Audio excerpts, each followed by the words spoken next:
여러분, 개인적으로 뭔가 위기를 당하고 어려움이 겹치게 되었을 때 우리는 내가 하나님 앞에서 뭘 잘못했지, 우리는 이런 생각을 하면서 우리 자신을 되돌아봅니다.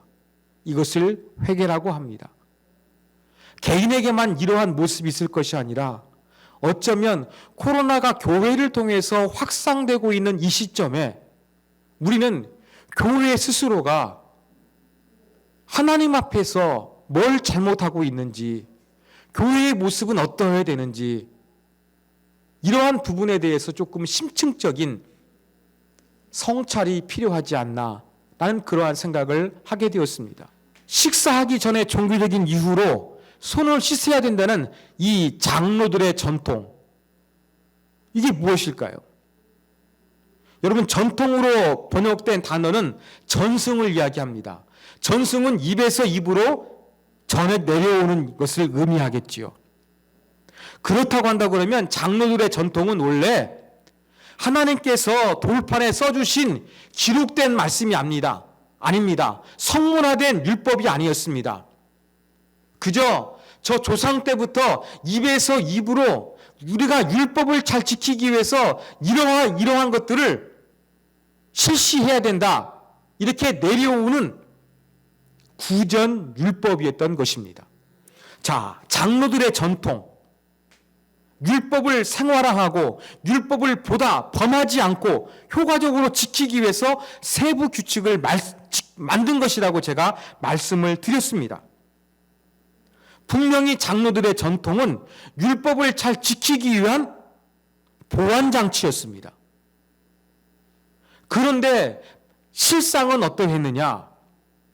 율법을 잘 지키기 위해서 만들어진 보완장치가 오히려 율법으로부터 멀어지게 되고 오히려 율법을 파괴하게 되는, 전혀 기대하지 아니했던 역효과가 나타나게 되었다고 예수님께서 지적하신 것입니다. 그 구체적인 예가 무엇이냐? 바로 고르반 서원이었습니다. 그런데 유대 사회에서 어떤 일이 있었냐면요, 그 나이 드신 부모님들을 모셔야 되잖아요. 또 나이 드신 부모님 모실 때 돈이 필요하잖아요. 그것이 부모님의 재산일 수도 있고 내 재산일 수도 있습니다. 그런데 거룩하신 하나님께 드린다고 하면서 부모를 공양해야 될 재물을 가지고서 어떻게 하느냐? 고르반, 이렇게 서원해 버리는 거예요. 원래 이 부모님을 부양하기 위해서 원래 부모님의 돈이신데 이것을 내가 하나님께 드리겠습니다, 고르반 서원을 하는 것입니다. 그러면 어떻게 됩니까? 부모님을 봉양하기 위해서 사용될 돈이 부모님을 위해서 사용되지 않게 되는 것입니다. 고르반, 하나님께 드린다, 우리는 부모님보다 하나님을 더 소중히 여긴다, 이러한 믿음의 표현이며 헌신의 표현일 수도 있습니다. 그런데 여기에는 교묘한 인간의 탐심이 있는 거예요. 고르반 해가지고 어떻게 합니까? 부모를 위해서 사용해야 될 재물인데 하나님께 드린다고 하면서 그것을 부모님을 위해서 사용하지 않는 거예요. 고르반 제도, 하나님께 충성한다, 하나님께 서야겠다, 겉으로는 좋아 보였습니다. 그런데 이 제도를 타락한 인간이 교묘하게 이용해가지고 부모에게 물질로 공양하지 않는 거예요. 남들이 이 물건에 대해서 갖지 못하도록 막아버리는 이러한 제도로 활용하고 말았던 것입니다.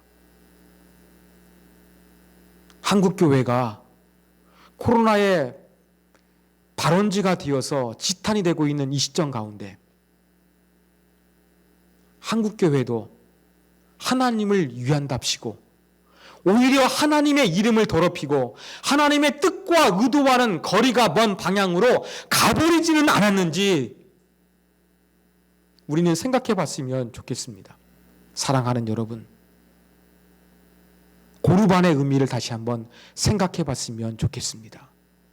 하나님께 드린다고 하면서, 하나님을 위한다고 하면서 실상은 내 욕심과 내 생각과 내 만족을 추구하는 것으로 이용하고 있지 않는지 우리는 돌이켜봐야 되겠습니다. 나의 고르반은 무엇입니까? 한국교회의 고르반은 무엇인지 우리가 여기에 대해서 겸허한 마음으로 성찰했으면 좋겠습니다. 교회가 지탄받고 있는 이 현실 앞에서 하나님, 내가 뭘 잘못했습니까? 내가 뭘 고쳐야 됩니까? 내가 뭘 회개해야 됩니까? 따라 하여금 깨닫도록 말씀해 주시고 가르쳐 주십시오.